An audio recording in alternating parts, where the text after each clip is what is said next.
Has Aiden put his paranoia to bed about the reality TV show and his role in it? His new intimacy with Emma should calm him, but the two sneak secretly away from her house and to another mysterious change of scenery in the dark woods. Love for the autistic is like being an astronaut in a spacesuit on the moon. As an erotic map, it is not dissimilar to Aiden and Emma's adventure at the miniature golf course in Chapter 10. Chapter 21. The Haunted Ruin.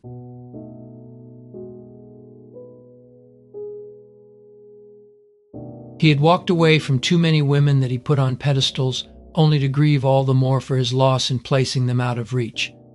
In this instance, at least, his body dragged him over a line and onto a shared pillow. Exhausted, neither of them spoke in the darkness. They lay side by side, yet did not kiss. Something would need to happen next. She would either send him away, or they would fall asleep. They fell asleep. "Aiden," she whispered, "the television news crew is snooping around outside the house." He caught only the tail end of it. "It's the pumpkin stealers." "What?" she asked. He was not inclined to explain. "We can't stay here tonight," she told him. Aiden sat up to puzzle over her melodrama. Emma was already on her feet. She snatched a repacked suitcase from the floor. "I know where we can go and not be disturbed. Grab the pumpkin and follow me." The suitor climbed off the bed and maneuvered around what gowns remained behind.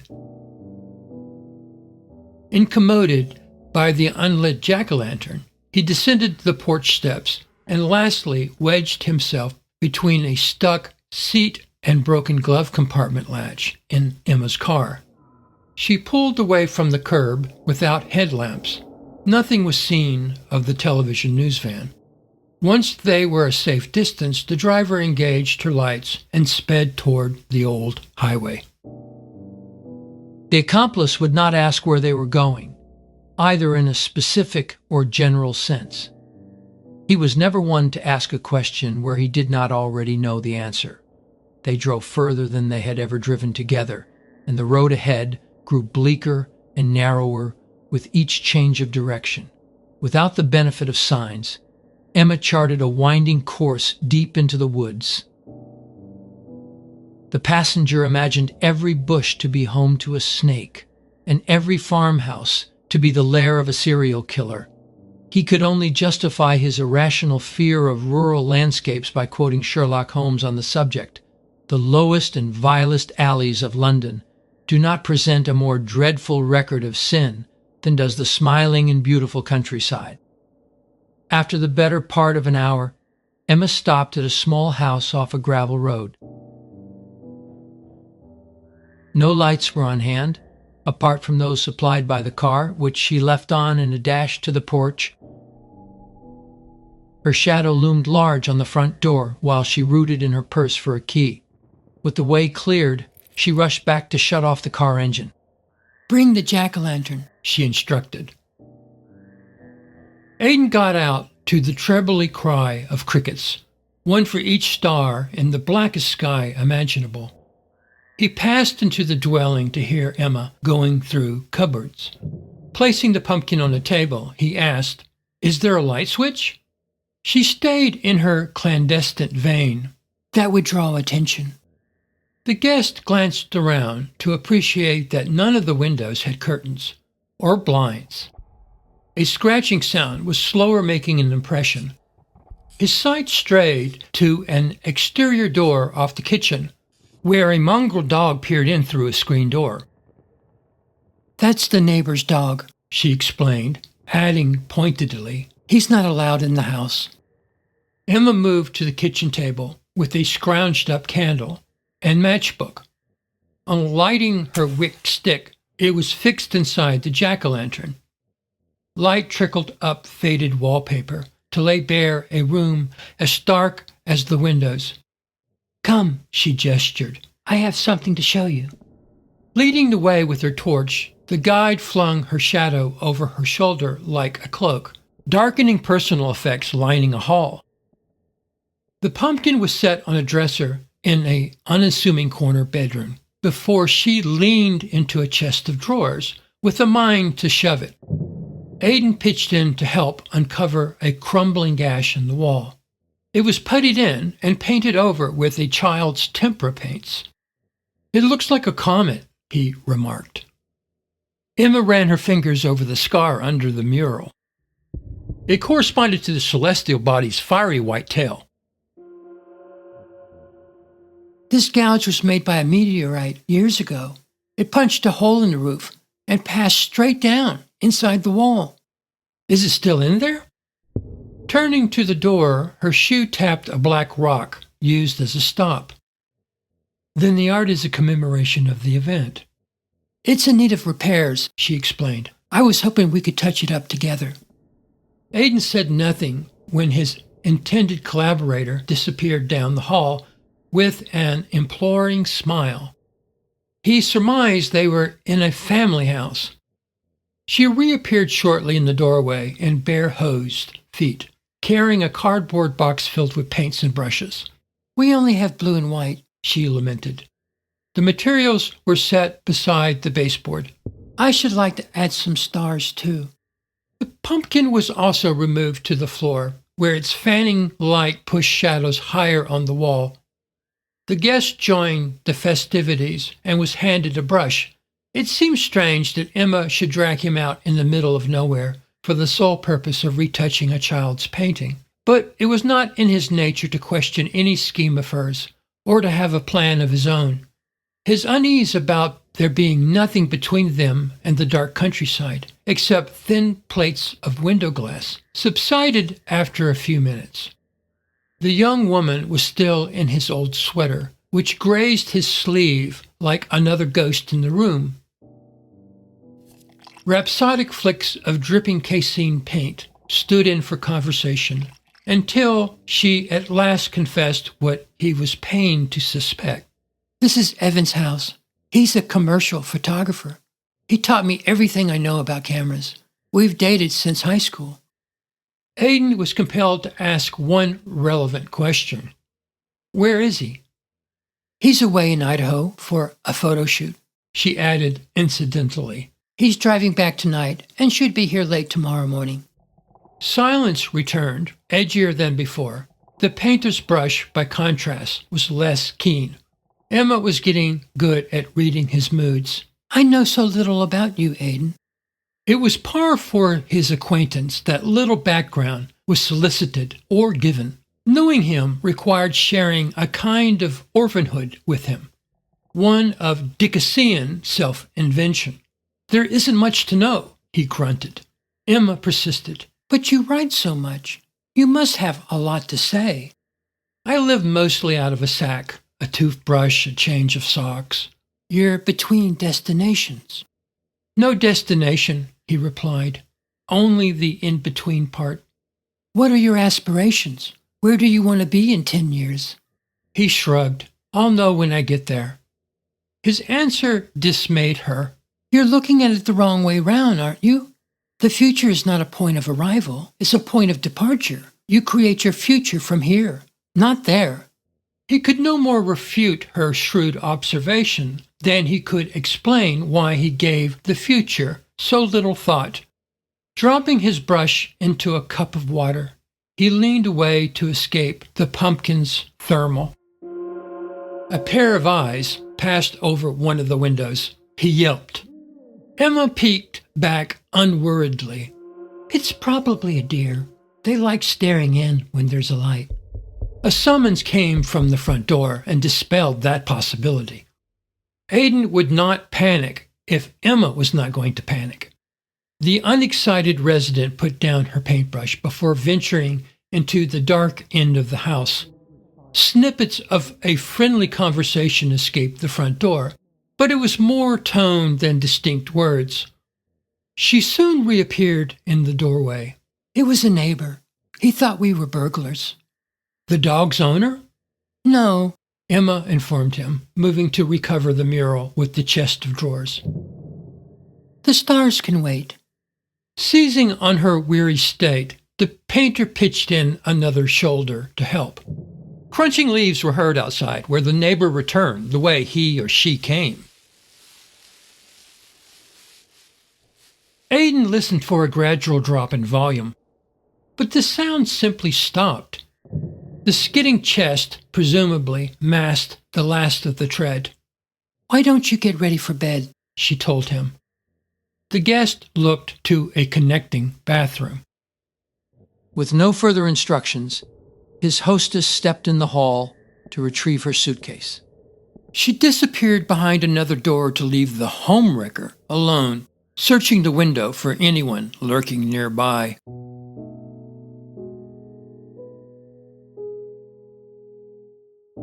Aiden did not wash up in the bathroom or strip off his clothes. He reclined on the strange bed with grudging, certain he felt a dusting of dead skin sifted down through the top layer of the quilted comforter. The fine particles did not rise to the level of aromatics, but he knew only half of what was there was hers.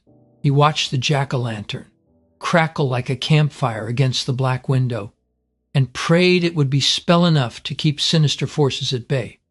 The sputtering light dipped momentarily in his incantation, tugging his anxiety down into the high lapping shadows.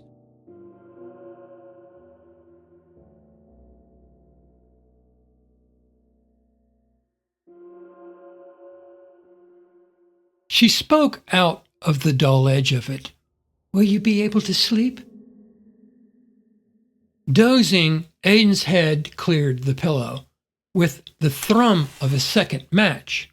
The earth-orange glow of the relit jack-o'-lantern radiated off the back of the commode through the adjoining bathroom and set off the silhouette of a dressier dress against avocado tile.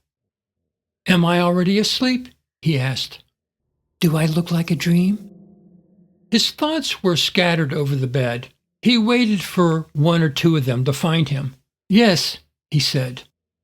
It was with the candlelight's reemergence that he realized a chair was propped under the doorknob. That, she explained, is to make you my prisoner, so you don't go wandering off to get eaten by deer. Her satin evening dress and pinned-up hair were as dark as her skin was fair, leading him to think that she was carved, like Scrimshaw, in flat relief. There was austere Belle Epoque grandeur to her look, reminiscent of John Singer Sargent's portrait of Madame X. The painter was unable to disentangle her from the atmospherics until a tilt forward at the footboard offered up an eye full of cleavage. We can pretend the world outside is gone, she explained, and there's no tomorrow. Aiden could not fathom her game of roulette or her logic. How could someone oriented towards the future have no tomorrow? The vanilla scent of the candle wafted warmly down the length of the bed in advance of her approach. Turning to face the door, she flowed to the edge of the mattress like inky black sand in an hourglass. Will you unhook me, please? He tried not to think beyond each moment as it was presented, and with each action being an end in itself requiring no other action. The silence bearing down on the wood-framed house remained as visceral as the shrouded woods, leaving both lovers exposed in candlelight. Unlike her bedroom in town, no doe-eyed plush animals were on hand to partake in the deflowering. Yet he could not vouch for what creatures peered in through the mirror-polished panes. Regardless what the view was from outside, there was hardly enough illumination to negotiate the half-seen pieces of the black gown's antique fasteners, or to blur the boundary between his ill-defined adulthood and her ill-defined adolescence. Still, he wanted to believe the amber light was a fossilizing resin, so bought into her notion of no tomorrow. Feeling the stiff gown give, Emma rose to let the satin slither down over her buttery white skin. By the time the garment found the floor, only barely there panties and a figment of a powder, blue bra, were left to blunt the impact. The spatial roundness of the beautiful girl was difficult to absorb, a whole that could not be appreciated for its parts. His eye kept skipping off her like a stone on a pond, with each glancing blow anticipating its next occurrence. Emma, still facing away, bent over her elongated shadow to unsnag the dress from it. She called to him on kicking off her heels. "Will you get the garters in the back?" Aiden fiddled with more antique hooks, grazing nylon with fingers, and, more dangerously, bare skin with thumbs. The hosiery cascaded like smoke to her ankles. She maintained her semblance of a scream throughout, waiting to snatch her string of pearls from a crystal goblet on the night table. The necklace was carefully looped twice around her long neck before she turned to face him. "Don't you want to get out of your clothes?" she asked. "My clothes?" he inquired innocently. "I will only have to iron them tomorrow if you don't." "But there is no tomorrow," he bleated. She grinned at his reply. His cleverness bought him a reprieve. The pearls were gnashed in the bedding folds, and one was placed in his palm with a serenely unclouded smile. The gem was fat and opulent, and, like its companions, imperfectly round. Its lustrous color shifted from custardy yellow to pale lavender between his thumb and finger. No two pearls were alike, and as he inched up the strand to mark the subtle differences, he was being drawn into her skin. After a few minutes, his tense body sank into a bog, and, perceiving this, she lifted the clutch and turned away. The necklace was allowed to dribble over her back like beads of oil. He was at last comfortable in rubbing the pearls against her smooth shoulders. And when he arrived at the base of her neck, she reached behind to remove the abalone comb from her hair. Dark, fragrant locks fell into his fingers, and the nacreous strand, having served its purpose, was eased out of the picture with a gentle tug. "I have something that will help you sleep." Her provocative words skimmed his lipid surface without raising an audible ripple. She pulled away the mass of hair. A solicitous nudge was made in his direction. "It's like counting sheep," was her explanation, "to connect the freckles on my back until you drift off." The diffuse light revealed no freckles, and in the low contrast her shallow back offered few ledges. Regardless, the woman had shrunk down to become something manageable in his imagination, a blank, supple canvas. Aiden brought his hand up to where the pearls dabbled her downy neck and began to draw. Owing to the lengthy preamble, his touch was no longer self-conscious, and with her facing away, the anonymity afforded him resembled solitude. He articulated each vertebra in turn, with occasional excursions to scoop out a dimple or reshape a tendon. With so much time and pliable skin on his side of the bed, his mind was bound to stray into analogy. The flatness of the substratum reminded him particularly of the Art Nouveau painter Gustav Klimt. His lovers, with eyes clinched and souls subsumed in desire, required little in the way of round pictorial space. Their sensuality was better conveyed on a two-dimensional plane, one studded with pattern and decorated, with symbols half in and half out of the world. Hands were needed to navigate it, which Klimt ably and meticulously supplied. To Aiden's thinking, the wandering eye alone invented space, while the hand, forever blind in its needs, is inescapably one with its object. The artist eventually reached the precipice of Emma's tailbone. It resided under the covers out of sight, if not out of reach. The toothy lace of the thong panty was a provisional border, although what it divided was more in him than her. The candle in the bathroom convulsed in his moment of indecision and dropped down a step.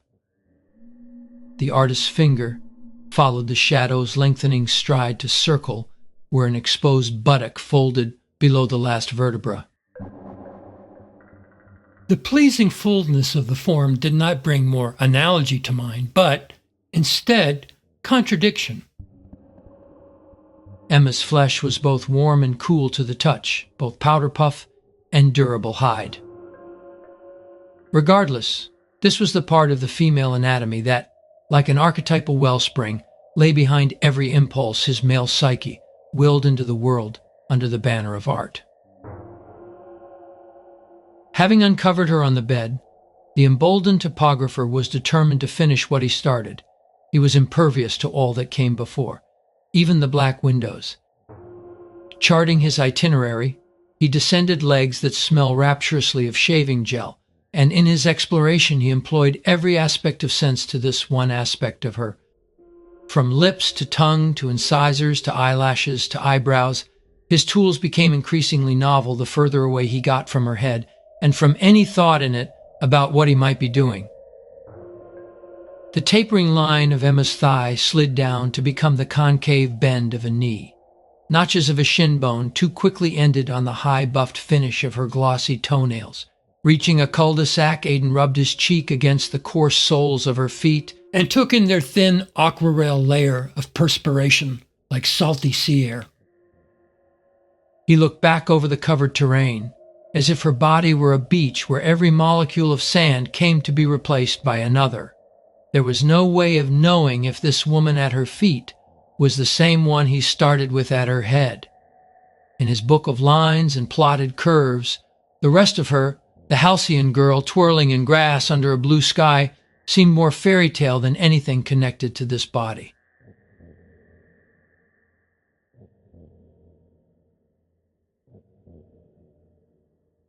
Retracing the contours would not so much be like sewing up loose ends as pulling out the first of many tentative stitches.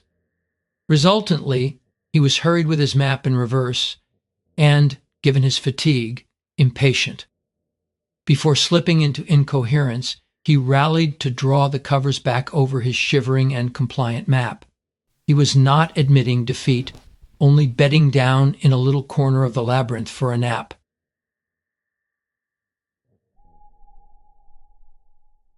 The blanket was again shoved to her knees. Now she faced him, with her dark head nestled on his pillow and skulls touching at the brow. He felt her teeth clattering from a chill. The reverberation of bone against bone pulsed with telepathic thoughts. What had been a pared-down neoclassical view of her from the back was intrusively Baroque from the front.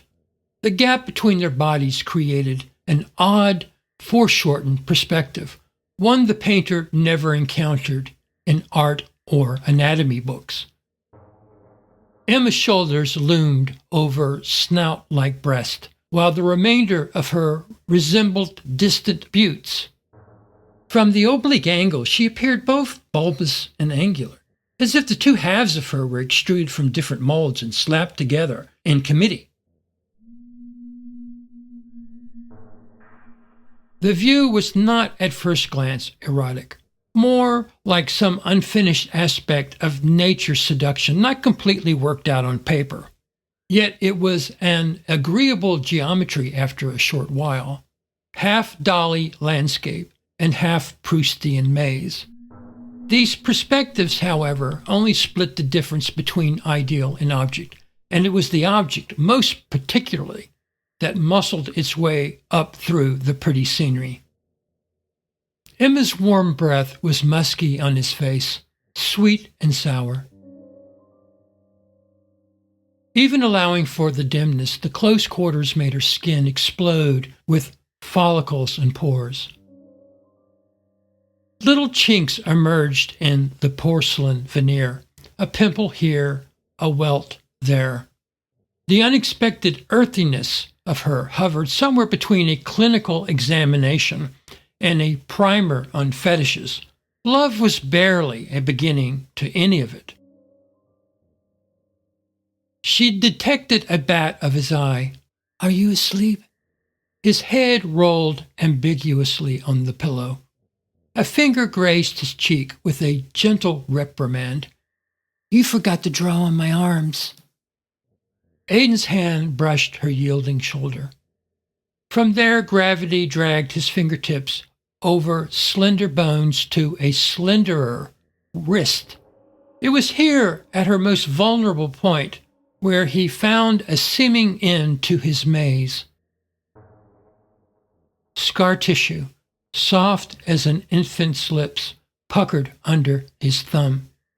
Her fingers balled to make a weak fist, but she made no attempt to pull away.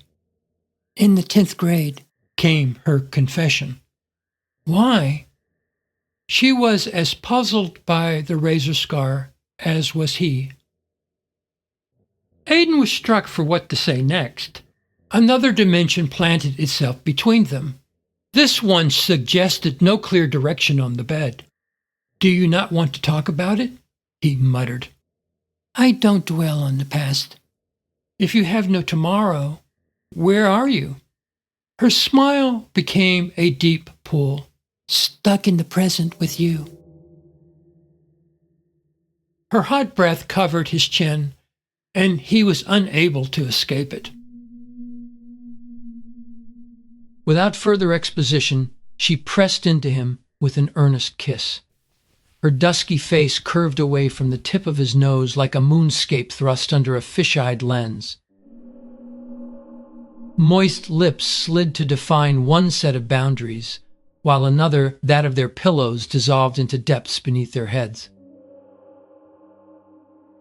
The makings of such intimate physical contact required subtle negotiations, with bodies dragging behind and getting in the way.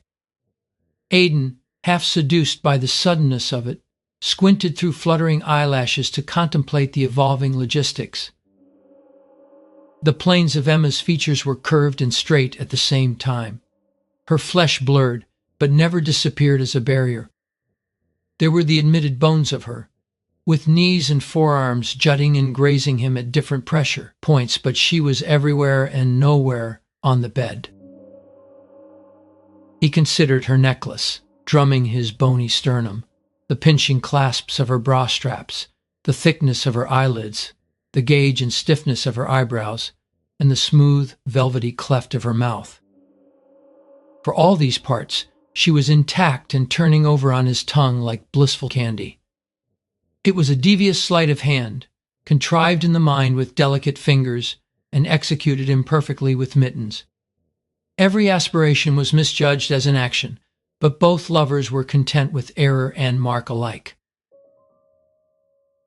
Invariably, the muscles in their faces tired, but Emma did not wish to relinquish the mesh that bound them. Strands of her flowing hair cascaded over his face, and the sensation was one of looking through pillars in a dark cathedral, and in the only direction unobstructed by her, to spandrels in the ceiling. She yanked the ends of his shirt out of his pants and whimpered, "I want to feel your skin." When her hand lit on his belt buckle, his hand lit gently on hers. If it was half in his mind to dissuade her, his touch became an encouraging caress. Emma, impatient, grabbed his non-committal hand and redirected it along her side, one knuckle for each groove of rib. His thumb was slipped down into her negligible brassiere. Her lips scuffed his ear with little puffs of air and cooed wordless directive. His fingers acquiesced to cup the full round breast and were at once pushed away to the neutral terrain of her stomach. The candlelight faltered with the rebuke, indicating by its bleary-eyed wink that the flame was down to skittering over a hot puddle of wax.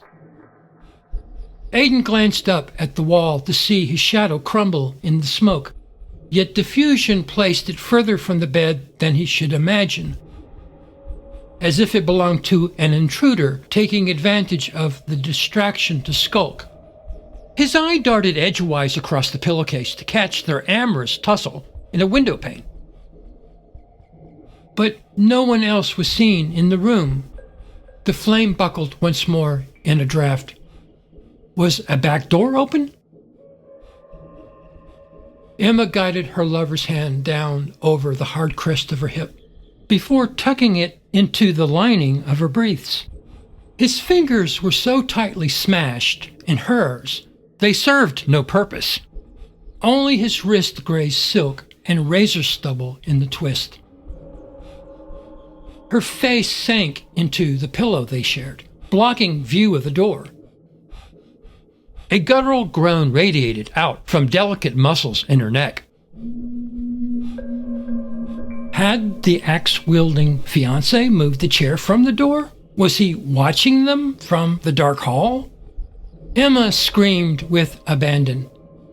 Yes, yes, yes.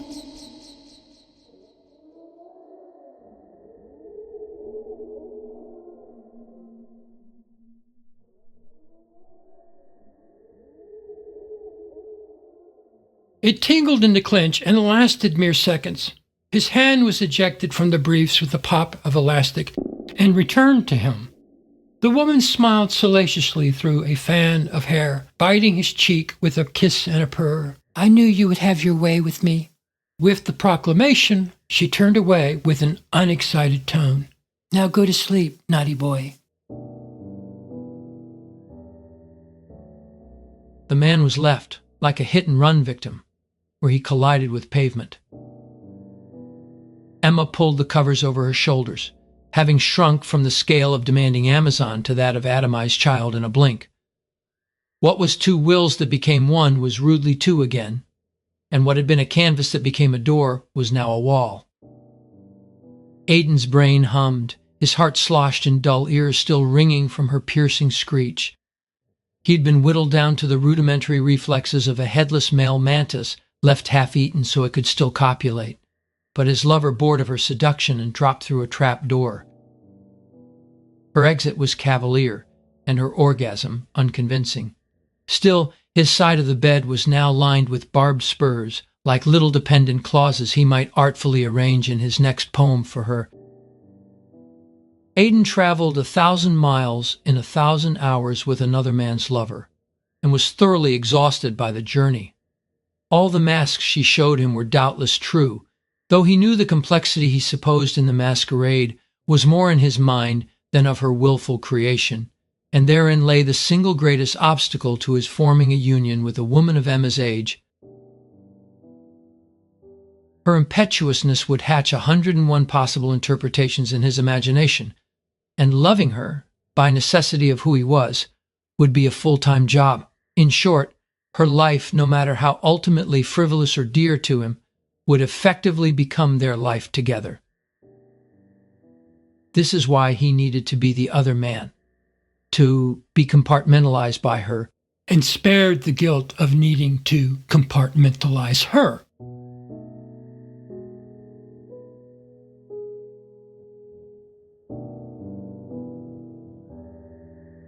The failing candlelight twitched to send the disembodied shadow on the wall into a drunkard's spin.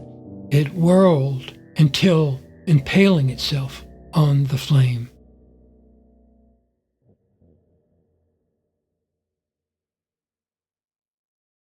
Before leaving the country house, Aiden leaves Emma's bedside for a midnight stroll. He is trying to penetrate her design in bringing him to this, of all places, her fiancé's house. Are the home furnishings in this unlit house real? Or is Aiden sleepwalking, filling in the holes with placeholders?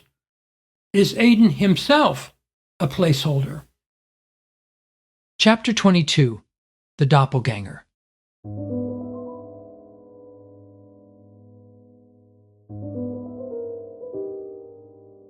Emma's palatial hip rose like a mound. Her silhouette was so flat against the wall, he could not tell in which direction she faced. His lover would never cease being something squeezed from an eyedropper, something that, in an act of dilation, curved inexplicably on the back of his optical lens. No canvas or bed would contain her. No anxious concern would keep her, where she was not in his sight, from straying into dark woods. Grazing her shoulder blade, Aiden found her again wearing his old sweater. He could not say he felt the draft that chilled her on either his face or in his veins, but it was heard whistling through the keyhole and chiming in a snarl of wire hangers in the closet. Soon enough, light seeped into the bedroom around the door jamb. The wedge chair seized, and the timbers groaned, yet the feeble barrier held. The light, nonetheless, spread like crepe batter across the floorboards. It caught the chair leg shadows in its tide and pushed them toward the facing wall. Each finger-like shape began to move independently. The fearful man watched these intruders glide from corner to corner and occasionally overlap, as if they communicated, until they again resumed their stationary positions supporting the chair. Once the odd ballet had ended, the reassembled structure was in a different location. Aiden rose and crept timorously to the chair, and confirmed that it had been pushed away by the door. There was no evidence that anyone had entered the room. He ventured into the dark, unexplored house in search of the flashlight and its bearer, but the squeaky floor planks denied him stealth. Directly he came within earshot of the neighbor's dog still scratching at the back door. If anyone came by this way, he reasoned, they were acquainted with the homeowner's wishes against allowing the dog inside, and who besides the fiancé would be mindful of this condition? The surveyor glanced around the moonless room for clues, discerning, by outline, what could only be the most nondescript of furnishings. His hands fumbled over glass grapes in a bowl, and then over a rooster weather vane bolted to a wall, but his emotions were stunted in his fingertips, as if meeting with indecipherable braille. He opened the cupboard where Emma earlier removed a candle and felt more candles inside. These, however, were spent candles set in a thoughtful row. He knew from their scent what they meant, knew from their flat oblong shapes what each in turn chronicled as a passage of time. Starlight set off the whimpering pet through the mesh of an exterior door. Aiden, drawn by its plea, found himself in an auxiliary room that was perhaps once a porch, but now served as a dark room. A sheet of rubylith was taped over a window. Scores of photographs were tacked to clapboard across from it. The camera's subjects resembled cadavers under pond ice, but he was certain of the effect. A couple, male and female, was framed in the outline of a tenebrous keyhole. Their limbs dissolved into a blurry perimeter, giving them the appearance of protozoa. Like the spent candles, these pale, unmodulated bodies were getting under his skin, and Aiden worried that he, in suppliant manner, had mirrored the movements of another. The dog pounced harder on the door. The visitor looked over, seeing it turn off the stoop and disappear into the yard. He was leaning back on his heels when the creature reappeared seconds later for another assault. He was convinced that it was not the same dog. The animal reared with a whine before circling back into the pitch dark. It approached the stoop a third time without touching the door, and then a fourth. With each dash by the screen, it seemed larger and more menacing. The mongrel finally disappeared from view. But this was no cause for relief. Aiden stepped away from the fetishistic photographs to examine the strange lock on the back door. Fashioned from wood, it consisted of a dowel-like plunger set in a long grooved slot that ran parallel to the molding. It did not intersect the door. He thrust the moving piece tighter against the baseboard where it fastened, but he could not see how it functioned as a brace. Pressing his fingers into the screen, he tried to map the unlit yard, or trace what he imagined to be a boundary around a rural house. Yet this was too much like soliciting a returned gaze. He could not blink his eyes, could not see himself for the wide, unblinking stare in front of him. Placing his fingers over his sockets and then over his mouth, there was no telling if he was touching his face or the features of a terrifying mask. I am asleep, he said aloud, but did not see his mouth move. I am asleep, he said to the wide, unblinking stare. Wanting to scare off what he could not reason with, Aiden snarled and growled in a low animal way. Believing the childish defense would either wake him or frighten off the dog. He could not scream for help since the gurgle was the only sound his paralyzed larynx was capable of producing. Yet what peered back did not mimic his action or show reaction to it. The realization was slow in coming, that he stood nose to nose with something on the other side of the exterior door that was no longer a dog, yet nothing like a man. A light switched on behind him. Aiden, She called from the doorway. are you sleepwalking? He shot around to mutter, I heard a prowler. Are you sure you're not sleepwalking? Nothing lurked beyond the back door. The photographs on the wall featured only betrothed couples standing under trellises in staged commercial portraits. I was dreaming, he confessed. Emma turned through the connecting room, flipping off the light behind her. Come to bed. She said. The night wanderer did not immediately follow, but lingered to compose himself. He retraced the noisy floorboards and crawled back into bed with his unshakable unease, as he would always need verbal permission to share this space with her. Emma gave it to him with a soft complaint. There's a chill on my back. She reached around to find his wrist under the cover and drew him, limb for limb, into her attitude. The wee hours of the morning always found his defenses in disarray, with his mind scrambling to remarry his barely owned body to a barely plausible myth of the world. A hole in the elbow of Emma's sweater accommodated several of his needful fingers and provided contact with her goose-pimply arm. Against it, and against the albescent windows, he endeavored to round her off under his touch and to objectify with his mind's eye what he could not objectify in any other way. The photographs he saw were remarkable in being unremarkable, and Aiden could not help but feel Emma's embarrassment by them back at the darkroom door. Beyond a bed, there was nothing of this fiancée she wanted to share with him.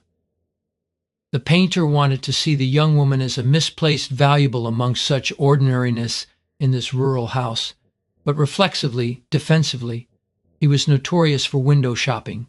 A braver, less complicated man would simply steal the woman outright, but he habitually acted by half measures, believing he could trick himself into commitment incrementally. Still, he trembled on the brink of annihilation in this wilderness, for an abyss of emotion threatened to swallow him whole. What he could say with conviction and sobriety was that something at the center of him was wound tightly around something else. He could not say what either thing was, or whether the force involved was one of resistance or attraction. In practical parlance, this was, for him, love. As long as yesterday and tomorrow were held at arm's length, what else could it be?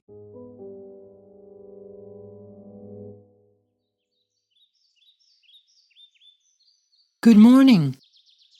The beautiful woman bloomed over him in a pale coral pink chiffon dress, trimmed with delicate crepe lace. Her dark, finely brushed hair was tucked behind an ear to set off a costume pearl earring. He was raspy. Good morning. Did you sleep well?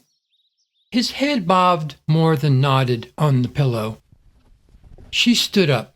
My makeup took so long. We will be late out of here. The disclaimer sent her into the bathroom to clear away her things. Aiden sat up. His pants and shirt were wrinkled beyond repair. Warming rays of sun nevertheless pushed him to his feet. He confidently, if slyly, approached Emma at the wash basin, wanting to cuddle. I just put on my makeup, she reiterated frostily. He backed away, keeling. Emma caught his reaction in the medicine cabinet mirror. and he gauged her expression as one of weariness over his easy wounds. Closing the toilet seat cover, she sat down on it melodramatically. A solitary tear gummed her mascara. I was wrong, She declared. wrong about there being no tomorrow. The lover stumbled out from under a pile of bricks, finding himself at her knees. She looked past cinched calico curtains in the bathroom window to a pane of textured glass she could no more see through than the wall. Her sigh smelled of toothpaste. I thought I knew what I wanted, she said. I had convinced myself. Turning a tuft of his hair, a proviso was tacked on. It's nothing to do with you, though. Aiden was notorious for parsing words, which made women as frustrating as standardized tests. He faded down her long legs. Emma smiled at last, wiping away the one tear. It was wrong of me to bring you here. In his estimation, the only thing worse than not owning bad behavior was owning it a little too quickly and casually. Having finished her little thought-through speech, the suddenly collected child of a girl exited the bathroom, leaving her lovers scrunching on hard, grouted tile.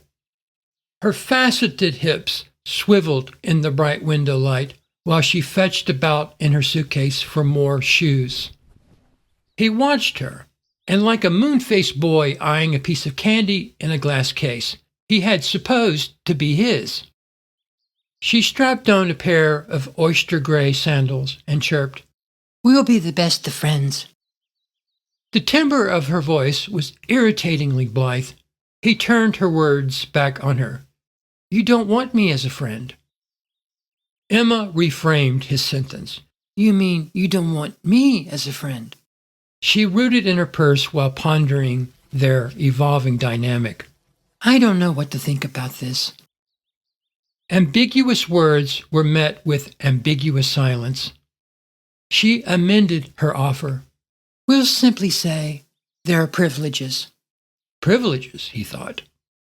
Let's do lunch today, She exclaimed. I can take 30 minutes at work for lunch. He found a little backbone. My friend is coming to visit me today. Friend? She chided. You don't have friends. More like a brother, he grudgingly explained. Since childhood. Finding another lipstick shade to her liking, she stepped to the dresser mirror. Her pretty eyes, framed too perfectly in the glass, stung, though it was her peevish warble that betrayed injury. Is he going to stay the whole day? No. She freshened the plum color, dabbing her lips, and still looking a little inconvenienced in the two-way reflection. Maybe we can get together later. Aiden did not respond to her plan B. Crawling onto the bed, Emma stripped away the linen, stripped away their scents with nary a care to it. Fresh sheets were pulled from the bottom chest drawer, and the bed was remade. The incriminating load of laundry was gathered from the floor. I need to put these things in the washing machine before we leave.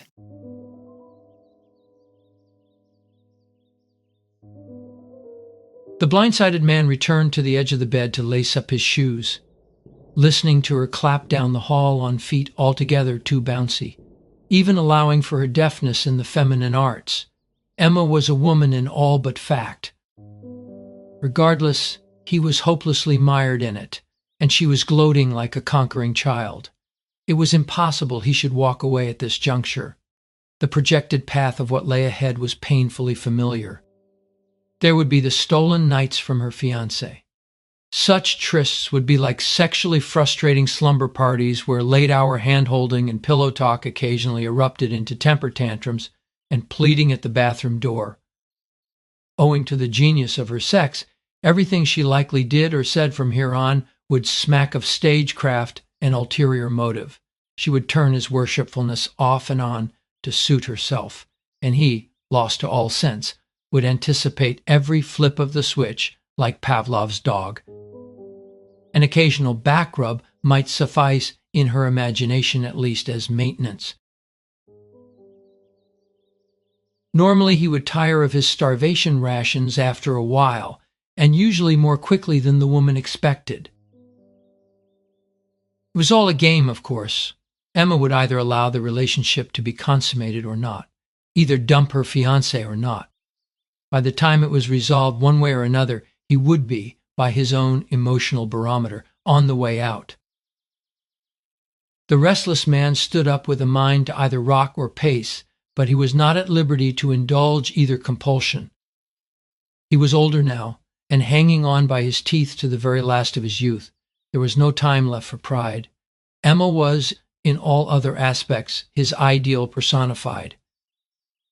He would never love a more beautiful woman, and could only hope under his influence she would ripen into the better person he knew she was capable of being. His timing, however, was regrettably early in this regard.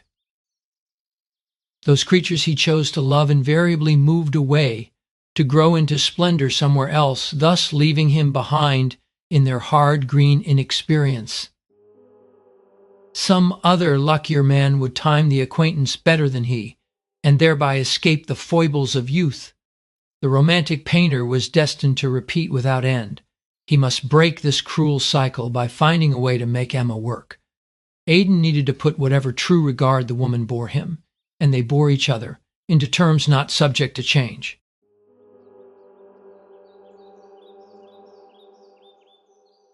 It's late.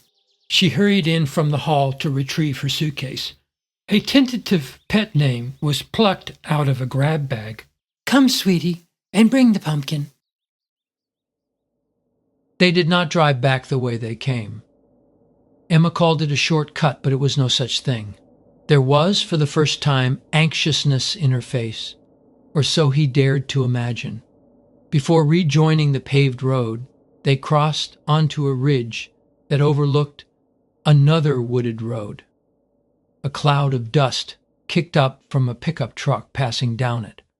The Inamorata had stopped a quarter-mile from where the two roads intersected, and so watched the vehicle go by. When the dust settled and the path was clear, she turned down her visor on the pretense of checking her makeup in another mirror. Aiden rifled through his cinematic templates to name this look. It best resembled restored sang-froid.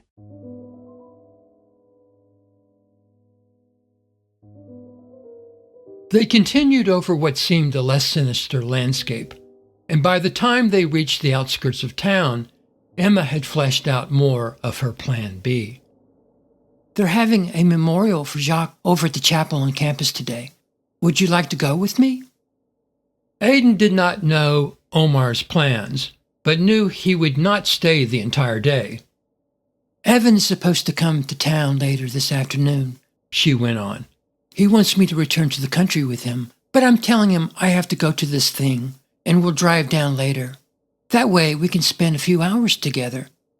The other man wanted to tell her he would be painting that afternoon, but again, he could only have one obsession at a time. She was now it. Call me around 4, she advised. What if a man answers? His question vexed her. Ask for me. It's no big deal, Aiden. We're going to a memorial service. The pet name had been jettisoned, and they had backtracked momentarily into proper names. He disliked her new tone with him, so turned his attention to careworn bushes along the roadside.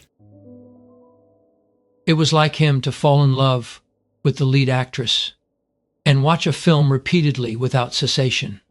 His gushing heart would be uncritical in its initial praise, and only with over-familiarity would his eye wander off script into peripheral details the filmmaker never intended for scrutiny. The fantasy from there unraveled from the inside out, beginning innocently when an untouched water pitcher was noticed changing sides on a table during a conversation, and then onto the late discovery of a subtle tic in the actress' facial mannerisms. Eventually it came down to reading the lips of background characters, and finally spying the one guy in a crowd scene looking directly into the camera and mumbling, "I am the devil." By then he was watching an entirely different movie, a movie so painfully familiar it was completely alien. Perhaps the script of any story is never truly finished. One simply delves deeper into its layers of appearance. The genius of a magician is not to hide the miraculous, but the obvious. And for Aiden, the obvious, to his undoing, was always the most miraculous thing of all. Emma left him standing at the curb by his house and saying, "Bring your friend by the coffee house. I would love to meet him." The Mercury sped away, having, in the span of 20 minutes, undone all of its driver's finely combed hair.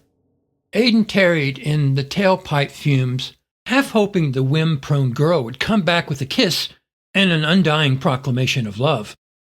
His negligible history with women told him it would be characteristically unfemale for her to do that.